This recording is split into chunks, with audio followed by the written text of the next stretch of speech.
right, hang on. All right, there you are. For some reason, it's not letting me flip it sideways. It's making me go straight. I'm sorry? It's not letting me like flip mine like vertically. Oh, okay. See if you can Hold flip on. Let me. yours. Yeah, like flip your phone like the other way. There Okay, you like go. this. Yeah, it won't let me. I'm gonna. Yeah, this is my first Hold on. time. Let So me. I have to change my tripod. okay, no worries. All right, cool beans. It Are worked. we Yay. live? Yes, we're live. Oh, All awesome. right. Okay. So, I pretty much figured I would just kind of wing it and let you take the floor with your story and start off, I guess, basically with how did you get on the meds to begin with? What led you there? And then we'll go from there. Okay. 1 second. I'm trying to fix my You're fine. tripod Take your so it time. doesn't tip over. Okay. Uh, where do I begin? My story is not really similar to. I know a lot of people in the groups got into benzos being prescribed them from either Right. their doctor or their psychiatrist, I believe. Yeah. And yeah, I've struggled with pretty much social anxiety my whole life, ever Yeah. since high school, and ever since like my teenage years, like I really struggled with, socializing with people, talking to people, going to Yeah. uh, large gatherings, being in large groups of people. Yeah. And Social stuff. yeah, and Yeah. I remember I started smoking weed in high Mm-hmm. school with I was surrounded by that group of friends. Mm-hmm. Been And there. then yep, and then weed is basically a gateway drug to other Yep. drugs. Yep. And yep, I was introduced to Xanax by a friend of a friend, and Mm-hmm. I didn't know what it was really at that time because Yeah. I don't think benzos had that sort of reputation Mm-hmm. about. Not quite yet. Yeah, not So quite then yet. maybe like, was it like 10 years ago or like when you started? What year did you graduate high school? I graduated 2005. Okay. I'm class of 2011. So yeah, I know around that time we definitely didn't know or it wasn't talked about hardly at all, like the dangers of it. I remember people talking about doing it, but I had no idea like that. So you clearly hadn't heard of anything bad about it at that point. Yeah, I didn't hear anything bad about it at all, basically. It Yeah. was, I just like someone gave me a pill and I was kind of young and naive and, Hmm. you know, like my whole life I've been taking Advil, prescribed pills from doctors. So like I got it and like, it's something that I didn't have to inject or Right. snort Right. or, do a line of or anything like that. It was like a pill. So I didn't think there would be any harm. And Hmm. then I took it for the first time Hmm. and like it just felt like a very warm feeling. Yeah. Like all my anxiety, all my problems Yep. went away. Uh, Yep. all my stress basically went away. Yep. And I was Like, given oh, like, yeah, just yeah. like a wave of relief. Hmm. And I was given like the 2 milligram bars Mm. basically. So it was like an extremely high dose. Right. I had no idea about dosage. I Right. didn't know, huh? I Oh, said, right. Yeah. I mean, the bars are definitely a high dose to start out with. My doctor gave me in high school, he gave me 0.25s. So I can't imagine if I had just started off with like a whole bar. That's a lot to start off with. yeah, I remember the first time I took it, I completely blacked out and I fell asleep. Oh my gosh. Uh, I took like a bar and a half, and I woke up not remembering what happened. I remember Mm, I took it just like right after I took like an 8 hour nap, and I fell asleep for like mm, another 6 hours after that. So mm-hmm. I didn't know like the power of it. I didn't know what it really did. Right. I was just told by my friend that it just chills you out, makes all your problems kind of just go away. Yeah.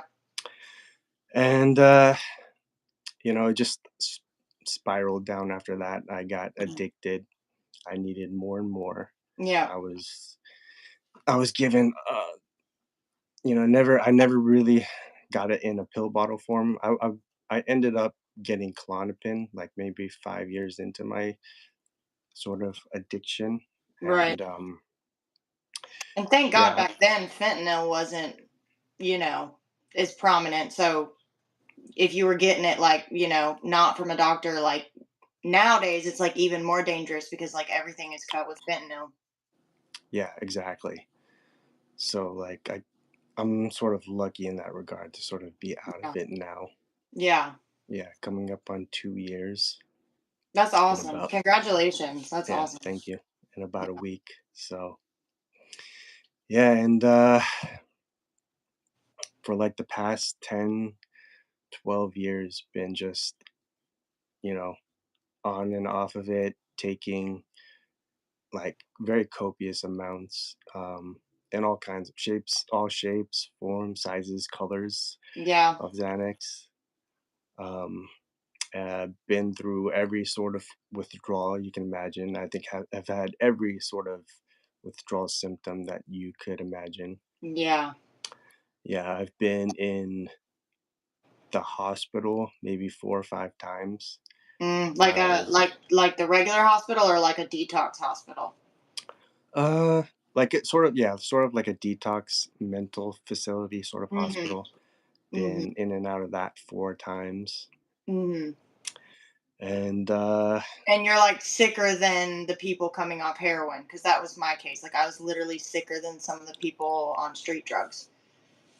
oh yeah, I don't think I've never don't know what heroin withdrawal is like, but I've had, friends that have been through sort of opiate withdrawal or something similar to that, Mhm. and there's usually lasted for like 1 or 2 weeks, and they never reported anything psychological to me. They just said Right. that they had a lot of pain throughout their body. They were a little Right. bit, dope sick. They would throw up Right. and have nausea.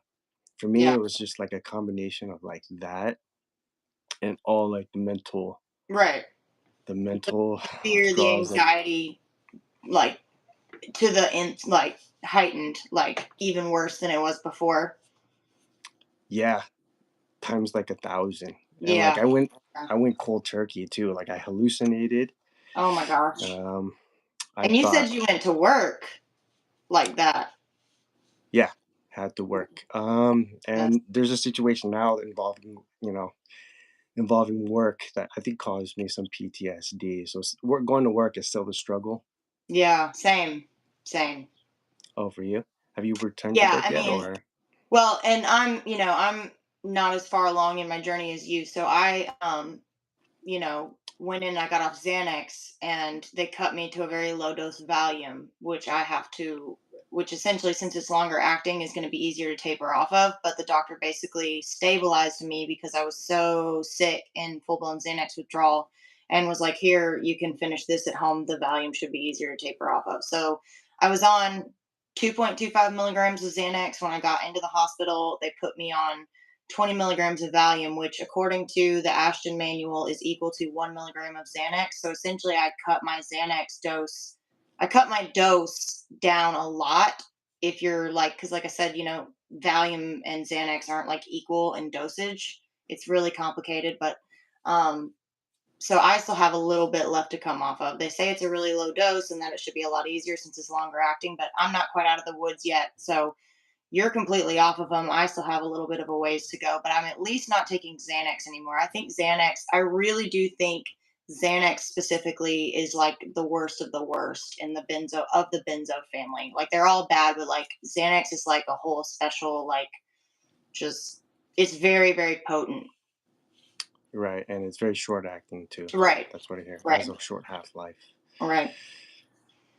Yeah, so I mean, I'm completely off of it, but like I think I've my GABA receptors have been so downregulated, Yeah. and I think I've kindled myself numerous times to Yeah. where like the healing process is still very long. I'm like 2 years out, but I don't feel as if I'm fully healed quite yet. I think I'm Yeah. maybe like about 70% of the way. Yeah. So still having some issues. And I hear Still so have a many people that have come off like with that same exact trajectory of it's been 2 years, 3 years, and I'm still experiencing, some form of symptom, which is crazy. Like to think that like you could still be years out and still having symptoms. Like it's just crazy to me. Like that, it's taking years to what symptoms are you still experiencing? uh anxiety for sure. That's the number one monster Right, in the closet for sure. right, Anxiety. right. I remember when I first got off, every single time that I first get off, it's just like I couldn't even step out of the house without panicking. It was just Mm. like agoraphobia. Yes, agoraphobia, yes. Yeah, like really heightened sensitivity to loud noises, Yep, light. yep, yep. Yeah, the social anxiety that I did have was just like amplified times maybe, Jesus Christ. Oh, sorry, like 1,000. Um, Yeah, like I couldn't have like a basic conversation without panicking. right. Memory issues. I would like speak with someone and I couldn't even remember what they had just said like prior, Yes. like And for five yeah, I've seconds. experienced that too. And I tell people all the time, I'm like, I'm sorry, like my brain is just, my memory is just, that from what I understand, it comes back, over time. But yeah, that's another really frustrating side effect too. Yeah, Um, everything's so slowly coming back. when you quit cold turkey, did you like go back after that, or did you just quit and like never go back after that? Well, for me, I've been on and off for about 10 years. Mm, So like I've cold turkey like several times, okay. and because the healing process would take so long, like 2 years, and the most frustrating thing about this whole situation is that like it's not a broken bone or like a wound, an open wound that you can physically like see and feel Exactly. healing. Right. So you It's get your really like nervous system. dejected. Yeah, exactly. Yeah. So you get really disappointed, like you get really dejected, like when like it's an up and down process too. It's not linear. Yeah, absolutely. Absolutely. You Yeah, can feel so fine. You can feel amazing for like 2, 3 weeks, and then all of a sudden, like, especially if you're a woman too. Like I've even done like a little video on that because our hormones change obviously once mhm, a month, and we go through that whole thing. And that my doctor even told me, he was like, you might want to stash away, like an extra volume for your cycle because, and I didn't quite understand exactly what he meant by that at the time, but then when I got my first cycle after being out of the hospital, I was like, "Oh." You kind of feel like you're in withdrawal all over again. Like not nearly as bad, but like yeah, it's definitely a thing. And he said because of that, it is a little bit more difficult for women, but like I mean it's difficult for everybody. I mean, it's benzos, especially Xanax, like I said, is like just the devil. Like, but I was really interested in when you did, because you said like you went to work and you had that whole episode. Was that the first time that you had quit, or I mean this last time or you said you had a seizure at work or whatever? oh, that was more so like that was like maybe my third time quitting. So the time I quit Oh, before that, before oh, the last one, I quit before that, and that's when I had my seizure oh my at goodness. work. What was that like? What was that experience like for you? I really don't remember, to be honest with you. When I did have a seizure, I sort of blacked out at the same time. I just remember like freezing up Hmm. and sort of blacking out, and just like a bunch of anxiety hit me at one time. Hmm. I can't even if someone told me that I didn't have a seizure, I wouldn't have known that it was a seizure. Seizure. Wow. Yeah, so like I had to get help. Um, I think it was like a very very small one where I Yeah. came out of it within like I think a minute or so.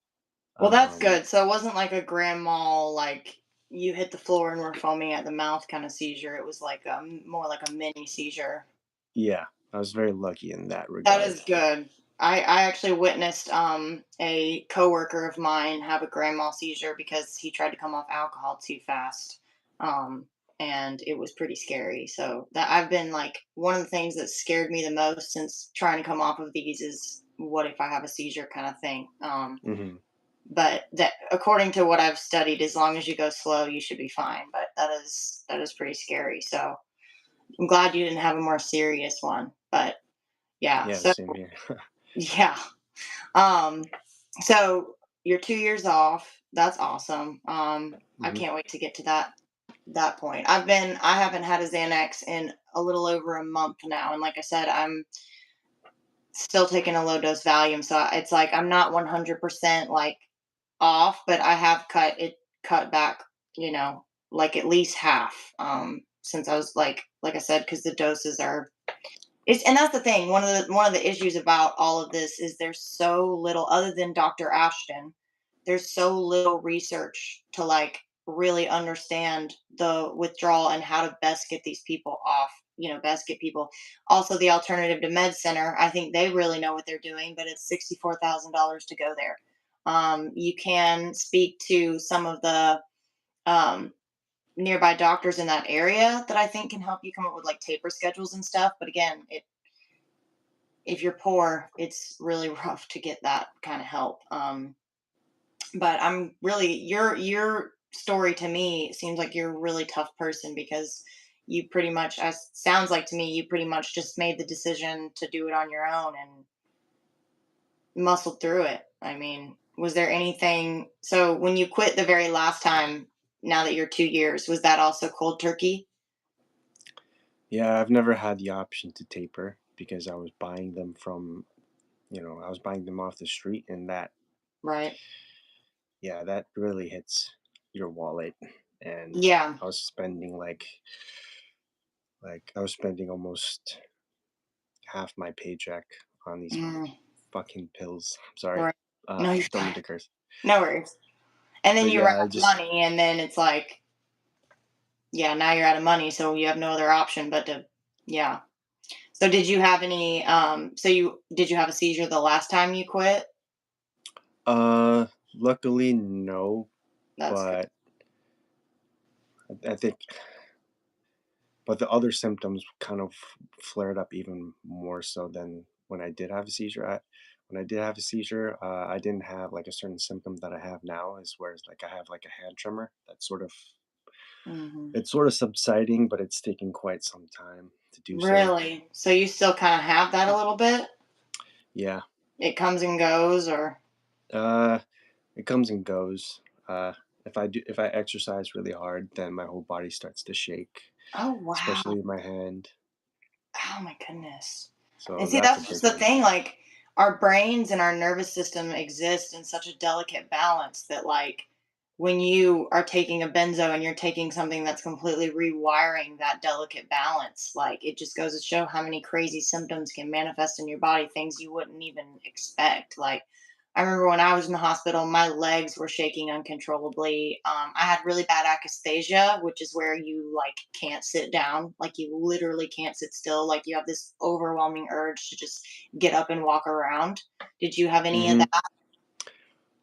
Yeah. When I was in the hospital, I remember not the last time, but the last time that I went cold turkey. I was in the hospital, and then I was going pretty much crazy. I had hallucinations. The hospital staff was very kind of ignorant to the whole process of Xanax Mhm. withdrawal, and they didn't really know what was going on. I don't Yeah, think they've ever really seen a withdrawal like that because opiate withdrawal and withdrawal from other drugs. There's the physical symptoms, but for me, it was just a lot of the mental stuff. psychological manic Mhm. symptoms. So I think they were kind of fed up with me. Um, Yeah, I kind of got the same feeling. Like there was a time when I was in the hospital, that I was just feeling I hadn't slept in forever, and I was just feeling very unsafe. Not it's hard to explain, but I was just feeling really unsafe, and they had to put me on what's called touch, where like a nurse has to like stay by your side, like they cannot leave you mhm, 24/7. And I remember when the doctor and like therapist decided to put me on that, like the nurses got really like one of them in particular like went outside to have a cigarette because they were just because they're understaffed at a lot of these hospitals. It's a hard job, and I have mad respect for the people that work in places like that because a lot of the patients can be really difficult. It's a difficult work environment. But I remember feeling like they were fed up with me as well.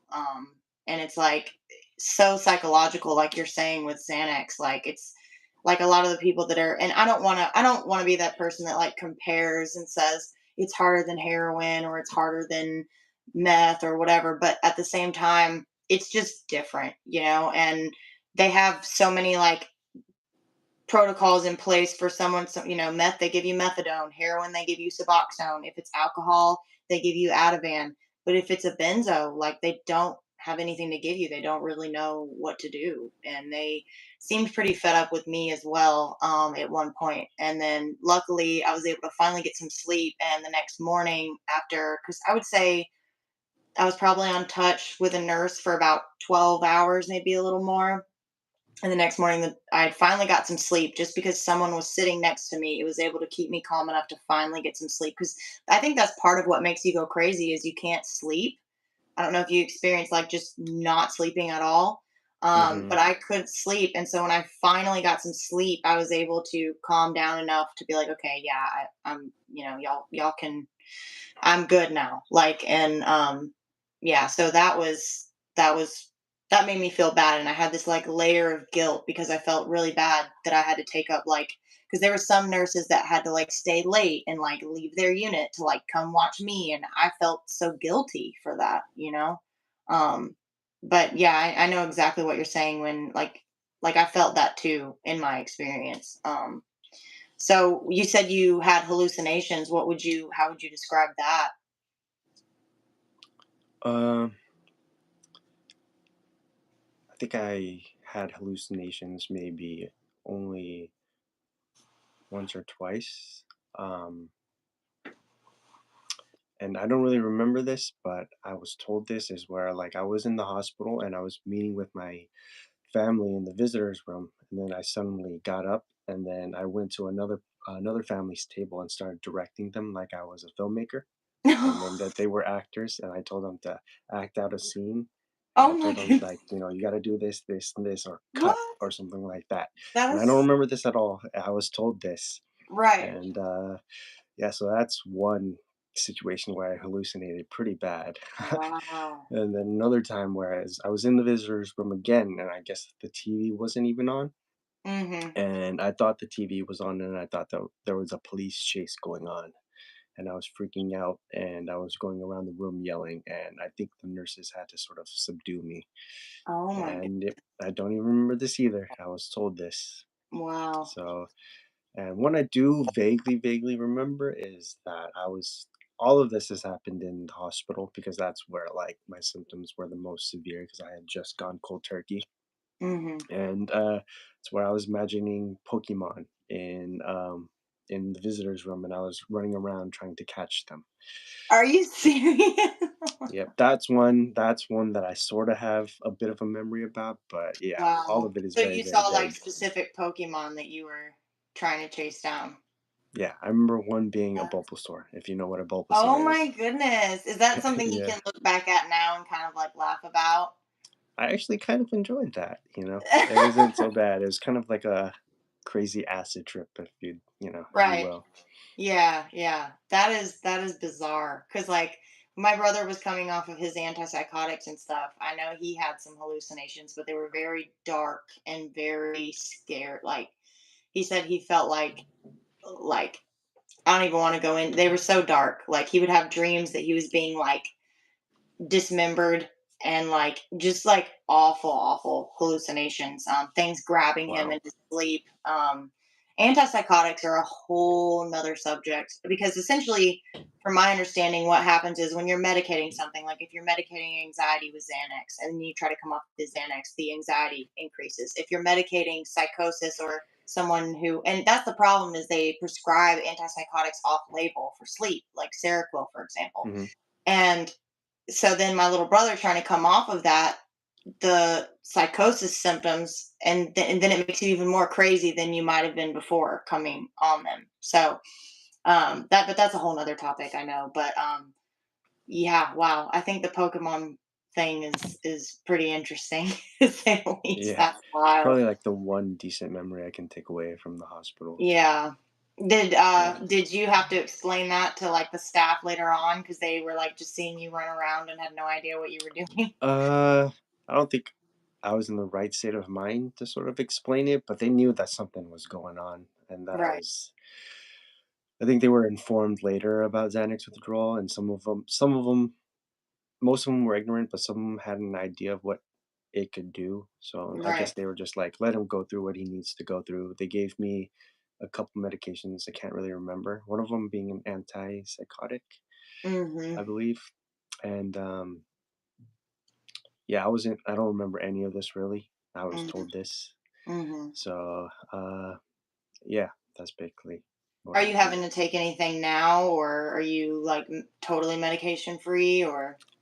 Yeah, totally medication free. I won't even, Good for you. That's awesome. yeah, thank Congratulations. you. I know Yeah, you're thank you. still feeling some symptoms, but being medication free is ultimately like my goal. Um I went on a low dose Celexa because when I was in high school I had really really bad agoraphobia, and like it got bad. Like for some reason in my life I've struggled with anxiety my whole life, and it sort of like seems to come and go. And I had it real bad at like 3 to 5 years old, and then it kind of like went away, and then came back my senior year of high school really bad. I don't know if it like comes during periods of change in life or what, but it came back really bad. And every time I'd leave the house, I'd have a really bad panic attack. So yeah, so I started taking this medication called Celexa, which is for it can treat agoraphobia. And I remember taking it, and we left the house one day after maybe like a week and a half or 2 weeks of me taking it, and I didn't freak out. So I was like, oh wow, like so I basically told the doctor when I was in the hospital last month, I was like, I really don't want to be on anything, but I think I might need a little help while I'm coming off of this. And so I went on like the lowest dose possible. And it's pretty much the way I put it, just like a band aid for now. But I plan on getting off the Valium and then ultimately getting off that. But you just got to go slow. Like my little brother, when he tapered, went kind of way too fast, and his psychosis was like crazy bad. Like he could be scary sometimes because you didn't know when he might like freak out or when he was like in his right mind and stuff like that. So yeah, it can definitely be dangerous, and it's best to do in a facility. But then the problem is, if you get under the care of a bad doctor, that can be like that can literally ruin you. Like I was blessed; the doctor I had was amazing. But I've heard some stories of some people in our group even that have had a bad doctor who literally just tells them, "Oh, this is all in your head." And Yeah, I I know. just I just I my heart breaks for people like that because they're suffering so bad, and to have someone just invalidate them that way and tell them, "Oh, this is all in your head." I just can't even imagine. And when I went to the hospital, they actually tried not to admit me for whatever reason, even though I told them like I'm not a suicidal person. However, if I continue to feel like this and I don't get treatment, it's going to end up there kind of thing. And they were like, well, you've been working on this with your doctor, this should be able to be handled outpatient. And I called my doctor, who's been my doctor since I was 3, and I said, I need you to tell this hospital to admit me. And thank God for him, because having a good doctor in your corner can literally be life or death. Like, I mean, one of the leading causes of death is malpractice. um, so that's one of the scary things about going to a hospital is if you get under the mercy of a bad doctor, it can really. Would you say you had decent doctors in your hospital experience, or not so much? Uh, well, I never really had a general practitioner that I could refer to that Yeah. prescribed me benzos and that could give in like a sort of a good word, at the hospital. But I remember the hospital staff and the I guess like sort of the residential psychologists that would go around and they would monitor all the patients and like record data and I guess would keep tabs on all the patients. They were one of them was I remember being okay. One of them didn't really know what was going on. He just thought I had schizophrenia, and he put me on antipsychotics, prescribed me them that I would have to take moving forward. And I was like, no, not doing that, Mm, and just totally threw the prescription away. good for you. Yeah. Yeah, You I know, just in didn't want Canada, to mess they with can the. like force you to take antipsychotics, like by law, force you to have to get them injected, Hmm. which is really scary. A really scary thought. If I mean, yeah. My brother did a lot of research on all this, and he found that out, and I was like, oh my gosh, thank God America's not like that. But yeah, I'd heard a story of a girl who was basically forced to get antipsychotic injections, and her parents were like, she was fine before this the medication is what's making her crazy, and then they're forcing her to take more of it. And they basically, I think they sold everything they had just to come to the states to try and get her better. Um, Really? Wow, yeah. Jesus. Oh, It was sorry. a really sad story. Um, Can I but ask what yeah. your brother goes through? What your brother, what kind of disorder he has, or? Um, so my general practitioner actually wasn't the one who prescribed me any of this. So when I had, because like I said, I've always struggled with anxiety, and he referred me to a psychiatrist when I was in high school, and that's when I started going. And then I started feeling better. So I just kind of quit going to my psychiatrist. And then it flared up again in my 20s, and I started going to this lady who was a big pill pusher, big overprescriber. And at the time, my little brother was kind of going through some stuff, like some like life-changing kind of stuff, and she seemed so nice and so well educated, and she was very charismatic, and my mom was very concerned about my brother at the time, and we just thought she was so great. Like, she was different than any other doctor we'd ever been to. She was very, like I said, very charismatic, very smart, um and seemed like she really knew what she was doing. Hmm. So we would go, like, as a family, we would go, me, my mom, my dad, and she immediately could tell, because my dad's always kind of had like some anxiety issues, and he was struggling really badly with insomnia, and she could tell he was, you know.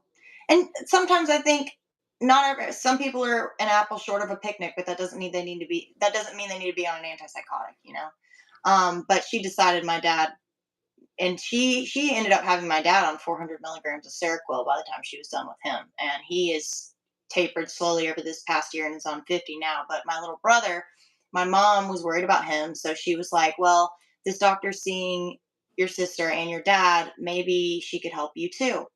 Big mistake. But Mm. so she set up an appointment for my little brother with her, and she just started prescribing him all this medication. I mean, he was on so much medication. And for him, I don't really know. I can't really. ADHD is one of his big struggles. He would take, like Adderall and Concerta and stuff like that for his ADHD and his ADD and stuff like that. I would say that would have been his main issue. But other than that, no. I mean, he wasn't like, he doesn't really have like any mood disorders and stuff like that. But she just basically just gave him so much stuff that it was like life That threatening. Like, caused all the problems that he right, has like, now. right. Like, we would go to other doctors and they'd be like, "Who prescribed you all this medication?" Like, and they would be dumbfounded. So yeah. So luckily, I mean, like I said, I don't think he really had anything wrong with him worth medicating. It was all this doctor. She just wasn't a good person. She I really think, believed in what she was doing. She really, really believed that these medications were the answer, and that they helped, and that they were like she really just believed in that. She really thought that the right combination of medications would work. And so when she met him, it was just kind of like, okay, and just kept giving him stuff, and it ended up being way, way too much. And he's told me before that I can share about his experience. So That's awesome. yeah. But essentially, when he finally realized that it was the medication that was making him even sicker, he decided, Mhm. come hell or high water, he was going to get off, and he did a really, really good job. He he pretty much white knuckled it all by himself. I'm really proud of him, and he's come a long way. And he got off everything, and he's doing so good now. He's about to move out, and he's about to go to school, and he's doing a lot better now. But there was nothing ever wrong with him that required all that medication. She would prescribe. Oh my gosh, I don't even want to get into it, but it was a lot. One of those things where if I had millions and millions of dollars, would want to try to sue her for malpractice. But doctors like her have so much like malpractice insurance and stuff that you can't. It's nearly impossible to bring these kind of people down. Is the problem? Like one of the things I always tell people is like, have you watched Dope Sick or Painkiller on Hulu? Look at how much they had to go through just to bring down that one family. Yeah, That I mean, they're one drug lords and pharmaceutical. lab Yeah, coats, pretty much. yeah. So it would cost a whole lot of time and money, and I just don't think we'd have any chance of winning anything like that. So we never pursued that. But she definitely, I mean, she used to be the director at the hospital that I actually recently went to, and like had gotten. She doesn't work there anymore, and then moved to a practice out of state, which I always thought was kind of sketchy. So I always wondered if something maybe happened there. I'm not really sure. But yeah, that was so basically all of us really went through it, and it was really linked back to this one doctor who was just going crazy with the medication. So I'm grateful that all of us are doing a lot better now, and we essentially all just go see my GP, and he's been our saving grace. He has worked with everybody through their slow tapers. He's been there. And like I said, that's what I'm saying. Like having a good doctor in your corner can literally be life saving. So I'm really grateful for him. But his knowledge only goes to a point. He doesn't know Mm. really how to like. I mean, like I said, they don't. There's not a lot known on how to get people off of this stuff.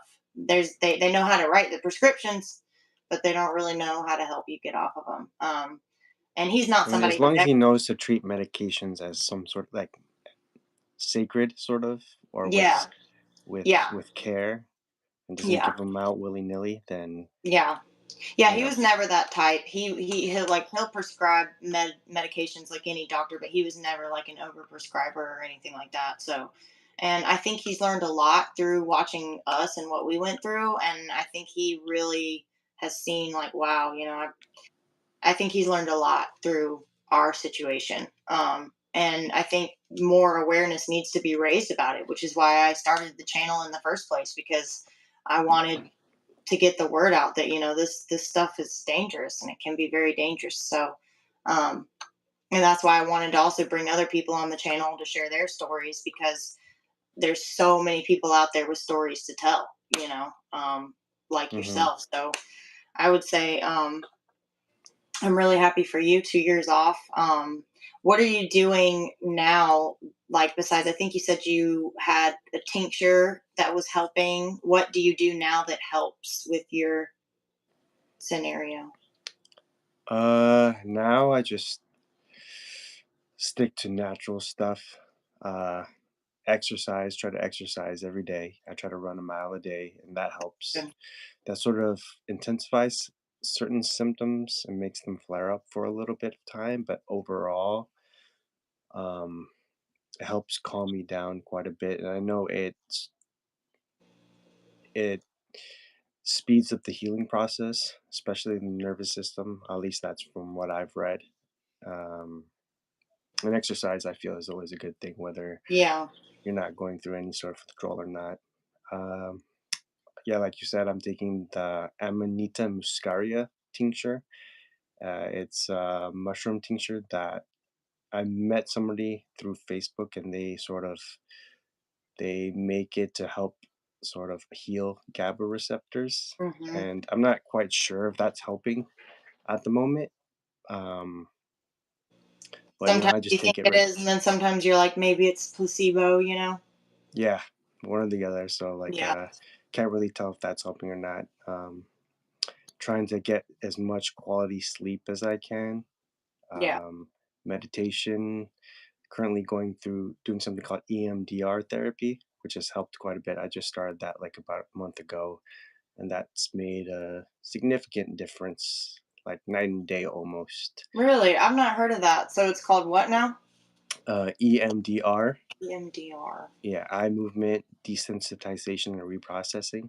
Interesting. Because getting off cold turkey like so many times, I think caused a lot of PTSD Yeah, because my brain was in such a heightened fear of state and anxiety that it was I don't want to compare it to like going to war, of course, but the right. fear that I was experiencing was almost like it can almost be relatable to that same sort of feeling, Yeah. especially when you cold turkey like several times. So I'm doing My that brother currently. did my brother did neurofeedback therapy, and that seemed to really help him a lot. I don't know if you've ever heard of that, but it's a form of like biofeedback. They connect all this stuff like to your head, and it's supposed to help people with like brain damage and stuff go get that done, which essentially this stuff does damage your brain. So Hmm. that seemed to really help him a lot, like a lot. So and no, there's I don't think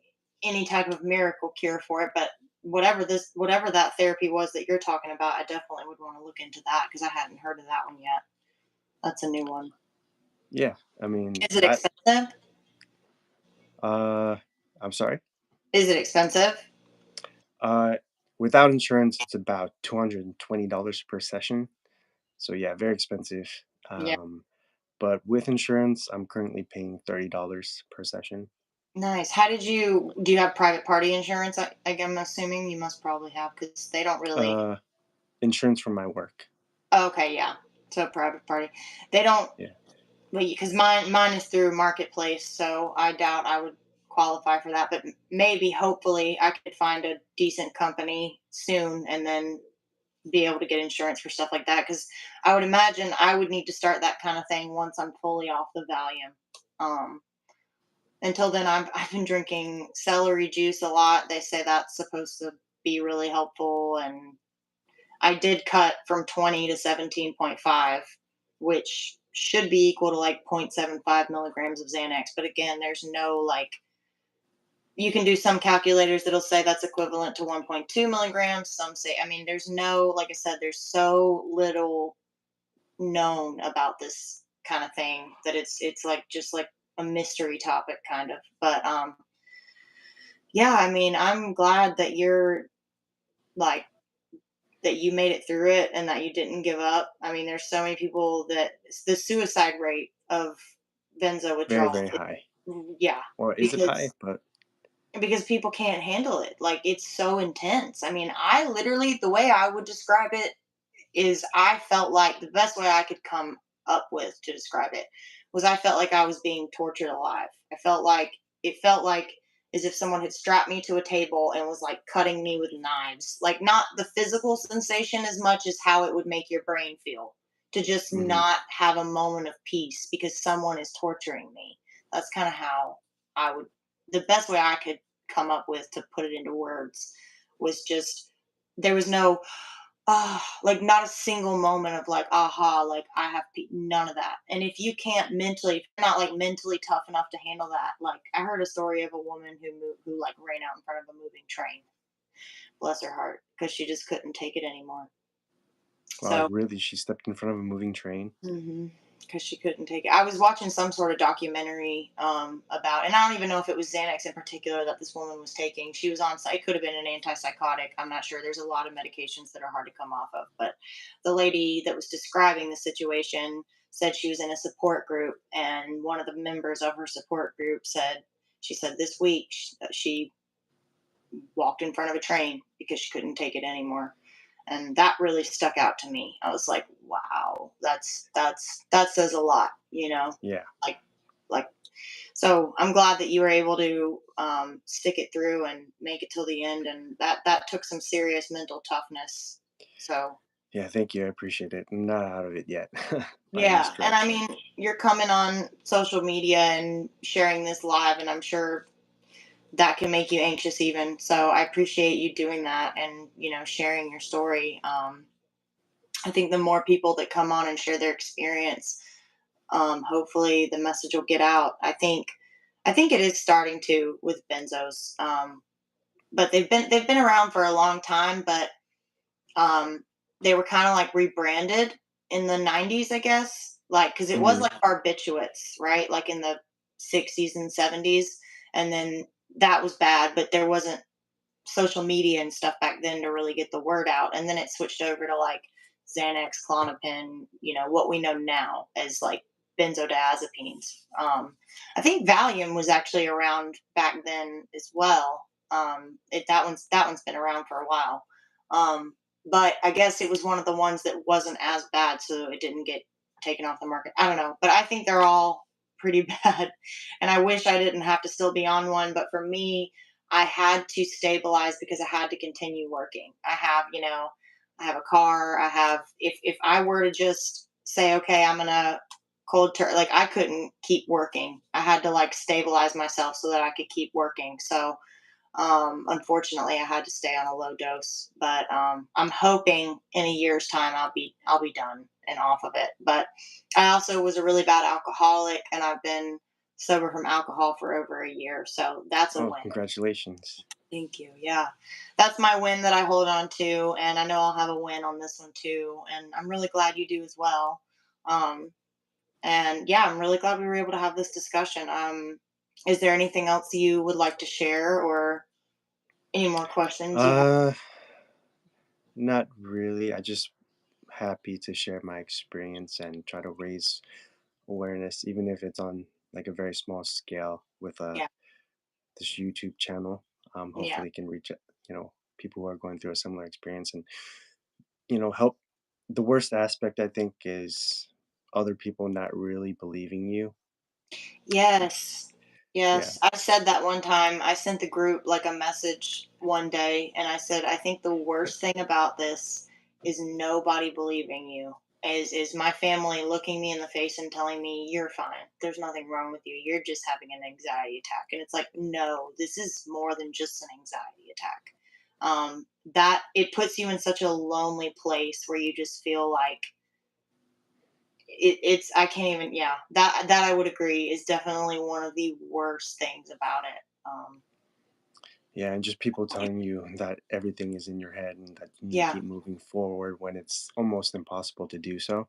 yeah, So, just by coming on here and trying to spread awareness and hoping that, people who don't understand can get some sort of understanding what, yeah, people like me and you go through uh, yeah. with And this the type drug. of So, people looking for these videos may not be the ones who have never taken it. It's going to be the people who are desperate, who are being told by everybody that they're crazy. And just by stumbling across this video, they can be like, wow, there's two people that validate. Because that's what I was doing before I went to the hospital was I would find videos where other people would share their experiences. And I would be like, wow, I'm not crazy. Like, this isn't just in my head, and having that validation gave me the strength to go forward and to kind of tune out other people who were trying to tell me you don't need to go to the hospital, you don't need to, I had to just tune that out and do what was best for me. And if it hadn't have been for some other people coming on and sharing their experiences, I might have not really even believed myself. I might would have believed them that, oh, this must be all in my head, when the whole time it wasn't. I even went to the emergency room the day before I went to the psych ward, I guess, if you want to call it. It was the detox unit I was on, but went to the hospital, and because my doctor, my general practitioner, I called him and let him know my symptoms, and he was like, well, I want to make sure that like you don't have a kidney infection or some sort of weird infection, because there's all kinds of weird things that can happen to your body that can cause these symptoms, because I hadn't cut my dose in forever. So the reason why I'd be in withdrawal, I think it's because I was doing detox. I was going to a holistic doctor, and I was getting a bunch of detox protocols done, like ionic foot baths. I did amp coil therapy. I don't know if you've ever heard of that, but that's another thing that helps your body detox quickly. And I think it just put me in a withdrawal because of the detox. But he wanted me to go to the hospital and get checked out just in case. And I remember I told them when I got there, like I told them, I was like, I've been tapering this medication, and I told them all about the benzo, and they were like, no, we don't think it's that. And I was like, Yeah. okay. And I even thought upon leaving, maybe it's not that. And then around the next morning, I was like, this is, and once I went to the hospital too, like the detox unit, they told me, they were like, this is detox, honey. That's what this is. Like, and I'm glad I went to the hospital the day before, because they gave me they did all the scans, they ran all the tests. I knew there was nothing wrong with my body. It was just detox. It was simply just detox, and I felt like I had the flu, but like worse than the flu, but like then all the other mental symptoms on top of it. But I knew that I at least didn't have some crazy infection. That it gave me that peace of mind, knowing that like I wasn't in like kidney failure or liver failure or something crazy like that. Like um, because when you're in that anxious state, your mind can really think, "Oh my God, maybe I'm dying." So I think it's good that I personally went to the ER the day before being admitted, but yeah. So, whew, yeah, it's a whole lot. It's a whole lot, and I can honestly go for like 3 hours just talking about this stuff. But I want to respect your time, and I really appreciate you coming on here and sharing your story. And if there's anybody who's viewing this that's going through this, I have a lot of resources in the description box. Feel free to comment, ask any questions. Um, yeah, I mean, you're not alone in this, and this is a thing. This is a thing, and don't let anybody tell you you're crazy. Don't let a doctor gaslight you and tell you that you're crazy. And if you have a doctor who is gaslighting you, try your best to find another one. That's what I tell people all the time. Try to find a doctor that's actually going to listen to you. So, alrighty, Right. well, Completely agree. yeah. But all right, well, we've been on for like that flew by. Honestly, I can't believe it's already been 50 minutes. Yeah. But I guess I'll let you enjoy the rest of your night. Thank you for sharing, and Yeah, of I course. No problem. maybe we could have another person and do something else like this again in the future. I really enjoyed it. So Yeah, sort of like a progress report, checking yeah, back in the future and see yeah, whatnot and and tell me how you're see where doing, you're at and and we can share anything else we might have learned that's helped along the way, because essentially we're going to have to all help each other. Like I tell people that all the time. I'm like, we're in this together. Essentially, since there's not any big medical force that's coming to help people like us, we're having mm, to figure this out together. yeah, a lot of trial and error for sure. So things that Absolutely. I figure out along the way, I'd be happy to share. Absolutely. All Yeah. righty. Well, I hope you have a good rest of your night, and we'll talk You as soon. well. All right. I'll see you later. I'll Have a see good you night. later. All right. Okay. Bye. Bye.